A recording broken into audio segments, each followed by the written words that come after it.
Computers make no sense. Throw some metal in a box and boom. What the heck is going on here? Inside your PC is a central processing unit or CPU. It's basically just a piece of silicon with billions of microscopic switches called transistors. Depending on the flow of electricity, they can be on or off, kind of like a light bulb, which gives us two states, 1 and 0.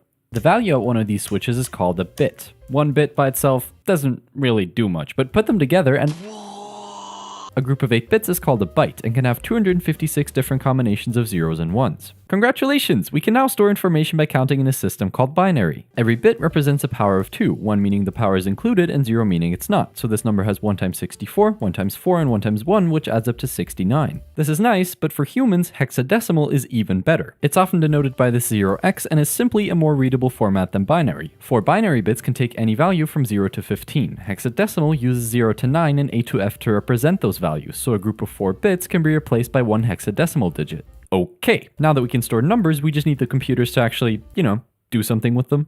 Using transistors, you can make logic gates, which are electronic circuits that encapsulate logical statements. You can think of it as a light bulb with 2 switches, where the light only turns on under certain conditions, for example, only if A and B are on. By combining logic gates in a clever way, you can build circuits that perform calculations according to Boolean algebra, which is a system formalizing mathematical operations in binary. But even though computers understand zeros and ones, for humans it's not really all that useful. So, using a character encoding like ASCII, we can assign a binary number to each character. When you type in A on your keyboard, it gets translated into this binary code, and as soon as the computer sees this, it says, "Ah yes, that is a capital A," and slaps it on the screen. How these devices fit together is handled by an operating system kernel like Windows, Linux, or Mac, which sits between computer hardware and applications and manages how they all work together, for example with device drivers. Input devices allow you to give the computer instructions with the press of a button, but at the lowest level, computers only understand instructions in machine code, which is binary code telling the CPU what to do and which data to use. When it comes to following these instructions, the CPU is kind of like a genius, just with the memory of a demented goldfish. It can handle any instructions, but it cannot store any data, so it's only really useful with random access memory or RAM. You can imagine it like a grid, where every box can hold 1 byte of information, which can be data or instructions, and has an address so the CPU can access it in 4 steps. Fetch from memory, decode instructions and data, and finally execute and store the result. This is one machine cycle.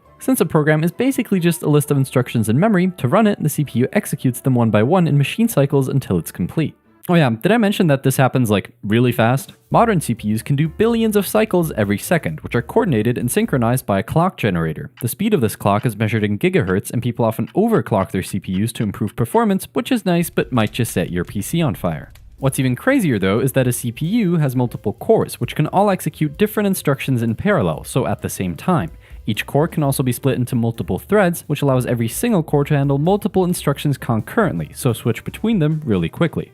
Okay, that's cool, but it doesn't matter how powerful a computer is if you have no way to give it instructions in the first place. Typing machine code by hand would probably make you go insane, but luckily, you don't have to. The kernel is wrapped in a shell, which is just a program that exposes the kernel to the user, allowing for simple instructions in a command line interface with text inputs. But the best way to make a computer do something useful is with a programming language, which uses abstraction so that instead of this, you can write code that looks like this, which is then converted into machine code for you. Some languages like Python use an interpreter, which directly tries to execute the source code line by line. Other languages like C or Go use a compiler, which converts the entire program into machine code before putting it in a file the CPU can execute. Now, every programming language has different syntax, but there's some basic tools almost all of them have. The most basic way to use data is with variables, which assigns a value to a name which can then be reused and modified. Depending on the value, variables can have different data types. For text, there's single characters and strings of multiple characters. For numbers, there's integers which can also be signed if they're negative, and floating point numbers for decimal values. They're called floating point because the decimal point can float around to trade off precision with range. This is possible because they use scientific notation. It's some number times the power telling you where to put the decimal point, which is exactly what they look like under the hood. The actual number is stored with binary fractions. Some fractions, like 1/3, can only be approximated in binary with an infinite sum. But since memory is not infinite, you have to cut it off at some point, which leads to rounding errors, causing pretty weird calculations sometimes. If these are not enough, long and double use twice the amount of memory to double the range of ints and floats. Some languages like Python automatically figure out which type a variable is, but in a language like C, you have to explicitly declare the type of a variable. The value of a variable is stored at some address in memory. Pointers are variables whose value is the memory address of another variable, which is denoted by this ampersand. So really, a pointer is just some chunk of memory pointing to another chunk of memory. Since a memory address is just a number, you can add and subtract from it to navigate through individual bytes of memory. This is called pointer arithmetic. In some low-level languages like C, you have to manually allocate and free up memory once it's no longer used. This all happens in the heap, which is a part of memory that can dynamically grow and shrink as the program demands, which allows for more control but makes it incredibly easy to completely break your code. You could touch memory you're not supposed to, or that simply doesn't exist, which is known as a segmentation fault. But also, if there's some chunk of memory that's no longer used and you forget to free it or you have no way to access it anymore, that memory is no longer usable. This is called a memory leak and can cause the program to slow down and eventually crash. To avoid this mess, high-level languages like Python have built-in garbage collectors that manage memory for you. Different data types take up a different amount of memory. Integers are most often 4 bytes of memory, a single character is most often 1 byte of memory, and a string is just multiple character bytes with a null character to signal the end of the string. Storing multiple items in a contiguous chunk of memory like this is the idea of an array. More generally, it's a list of items with the same data type, with each item having a numerical index, most often starting at 0. Since the items are next to each other in memory, by knowing the address of the first item, you can quickly index to any item in the array by using pointer arithmetic. Arrays are what's known as a data structure, which is just a way to organize data to make it easier to work with.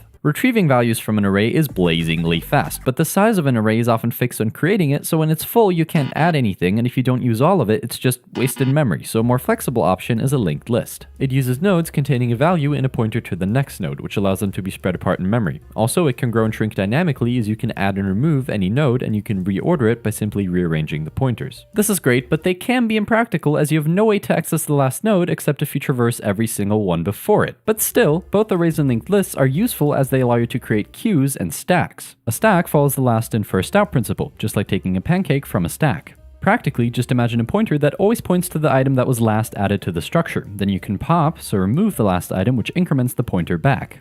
A queue follows the first in first out principle and uses 2 pointers, one for the first item that was added and one for the last. Any new item gets added after the last pointer, which is then updated, and dequeuing starts at the first pointer. Another useful data structure is a hash map, which is just a collection of key value pairs. It works kind of like an array, but uses a hash function to take a key and assign it to an index, where its value is then stored. But sometimes 2 different keys can map to the same index, which is called a collision. There's different ways to deal with this, but one way is to create a linked list at that position in the array, which makes it a little slower to look up that value, but still, hash maps are incredibly useful because you can define the keys that point to every value, and since they're based on arrays, retrieving them is blazingly fast. For many problems, it can be very useful to represent the relationship between different data points as a data structure. If you take the nodes of a linked list but allow any node to point to any other node, you get a graph where the nodes are connected by edges that can be directed, undirected, and can even carry a weight, which can stand for any metric such as distance or cost. Graphs are useful for analyzing groups inside networks or finding the shortest path between 2 points, for example in Google Maps. There's 2 main ways to search a graph. Breadth first search starts at one node and moves out layer by layer until it finds the target node for the first time. Depth first search explores every single path fully until it reaches a dead end. Then it backtracks to the last node with a different path and continues from there in the same way until it finds the target node. A graph where any 2 nodes are connected by exactly one path is called a tree and represents a hierarchy, for example the file system on your computer. A tree starts at the root and branches out into subtrees which end in leaf nodes. Parent nodes can have any number of child nodes, but oftentimes binary trees are the most useful. For example, a binary tree where all the values left of any node are smaller and all the values right of it are greater is called a binary search tree, which makes finding specific values super fast. If you want to find a target value, just start at the root. If the target is smaller than that node, go left. If it's greater, go right, and repeat this until you find the target. What we just used is a very simple algorithm, which is just a set of instructions that solves a problem step by step. The simplest way to write an algorithm is in the form of a function. It takes inputs, does something with them, and returns an output. Just like variables, you can then call a function by its name and pass in different arguments. When calling a function, the function call gets pushed onto the call stack, which is short-term memory used for executing code, and as the name implies, it's based on a stack data structure, which means last in, first out. To implement algorithms, you often have to compare 2 values, which you can do with operators like greater than or equality, and logical expressions such as and, or, and not. Expressions like these are simple. They can be true or false, which are the possible values of the Boolean data type, and allow you to write conditional statements. If some condition is true, do this, else do that. Booleans can also be used to loop over certain parts of code. One way is with a while loop. While this condition is true, this code will execute. Another way is with a for loop, which can iterate over every element inside a data structure like an array, but can also loop for a specific number of iterations by setting a starting value, incrementing it after each iteration, and setting an upper bound with a condition. Functions can also call themselves, which is known as recursion. This is useful when a problem can be broken down into smaller identical problems, such as calculating 5 factorial, which is just 5 times 4 factorial, which is just 4 times 3 factorial, which is just... But by default, a recursive function will just keep on calling itself forever. This means that it keeps pushing more function calls onto the call stack until stack memory is exceeded in a stack overflow.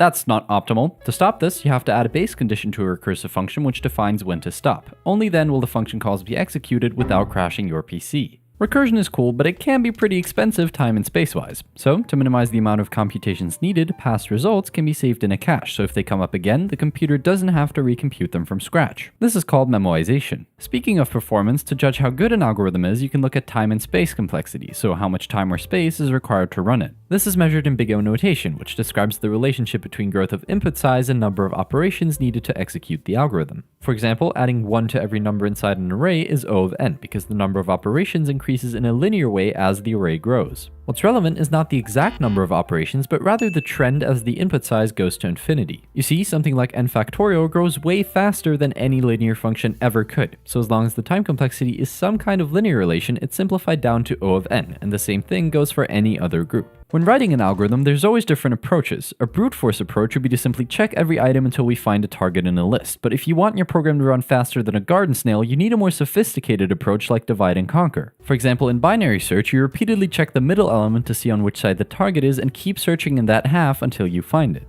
Also, there's different approaches to writing code in general, which are called programming paradigms. Declarative programming describes what the code does, but not how exactly the computer should do it, whereas imperative programming explicitly describes how the computer should achieve a result with detailed instructions. An extension of imperative programming is object-oriented programming, where you can define classes as blueprints for objects, which are single units consisting of data in the form of properties and behaviors in the form of methods. To code a class, you begin by defining the properties as variables and the methods as functions. After encapsulating properties and methods in a class, you can instantiate an object and use the dot notation to work with its properties and methods. Classes make it easy to organize and reuse code because you can define subclasses that inherit properties and behaviors of a superclass but can also extend and override them. For example, a rubber duck subclass might implement quack with a squeak instead. As a result, rubber ducks can be treated as objects of the duck class but behave differently when quack is called, which is the concept of polymorphism. But for some problems, none of these traditional paradigms will work. Let's say you want to make a computer recognize which of these images is a bee. The problem is,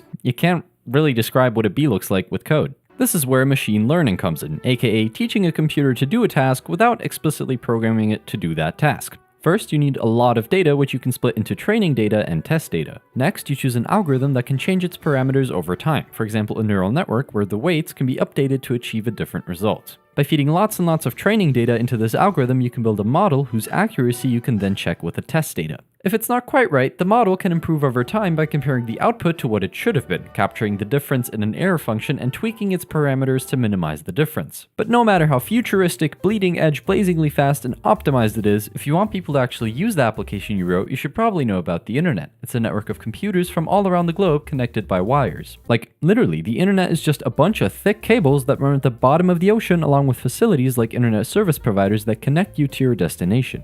These computers communicate with the Internet Protocol Suite. Every computer on the network has a unique IP address, and two computers can then transfer data with a transmission control protocol. It breaks messages into a bunch of packets, sends them through a network of wires before the receiving end puts the message back together. If you have a poor internet connection, you might have experienced packet loss, which is just if some of these packets get lost along the way. If the internet is the hardware, then the web is the software, which you can use with a browser. Every page on the web has a URL. When you type it into your browser, it looks up the IP address of the server hosting this website with a domain name system, which is like a dictionary mapping domain names to IP addresses of actual servers. After connecting to it via TCP, your browser, called the client, uses the Hypertext Transfer Protocol to send an HTTP request to the server, which then gives a response ideally containing the contents of the web page. The actual website most often consists of 3 parts. An HTML file contains all the content of a website and is basically just a collection of elements, which can be text, links, buttons, and so on. A CSS file controls the visuals and makes a website look nice. But a website is useless if pressing nice looking buttons does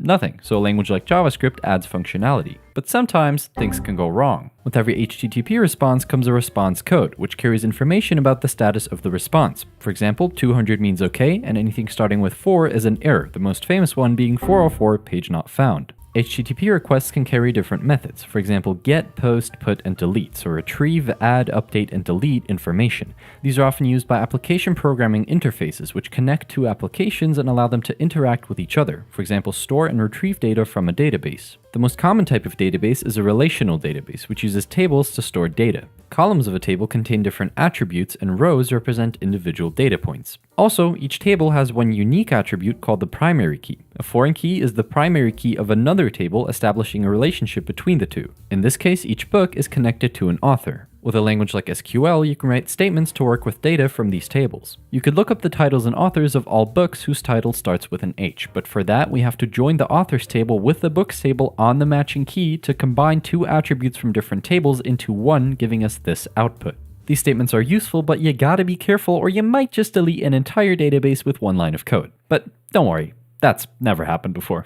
Behind every login page is a database with usernames and passwords. When a user tries to log in, an SQL query is often used to check if the user input matches with an entry in the database. That's good, but a devious actor could type something like this, which changes the query by terminating the string early and commenting out the rest, which means as long as this username exists in the database, access is granted. This is called an SQL injection attack, and it's one of the easiest ways hackers get places they're not supposed to. Hearing about these concepts is one thing, but to really learn them, you have to see them in action and use them yourself, which is exactly what you can do with Brilliant, which has thousands of interactive lessons for everything from math and data science to programming and AI. They make knowledge stick with visual lessons and interactive problems, which is not only fun and builds intuitive problem-solving skills, but also proven to be 6 times more effective than simply watching hours of lectures. I know that making time to learn new skills can be difficult, but Brilliant makes it so easy. You can build valuable knowledge from the ground up in just a couple minutes a day, with bite-sized lessons from any device, anywhere, anytime. You'll go from the basics of data science to analyzing real datasets from Spotify in absolutely no time, which you can supplement with math fundamentals and programming courses in Python to build one of the most in-demand skill sets of our time. The best part? You can try everything Brilliant has to offer for free for a full 30 days by visiting brilliant.org/wackyscience. You also get 20% off an annual premium subscription. Thanks to Brilliant for sponsoring this video.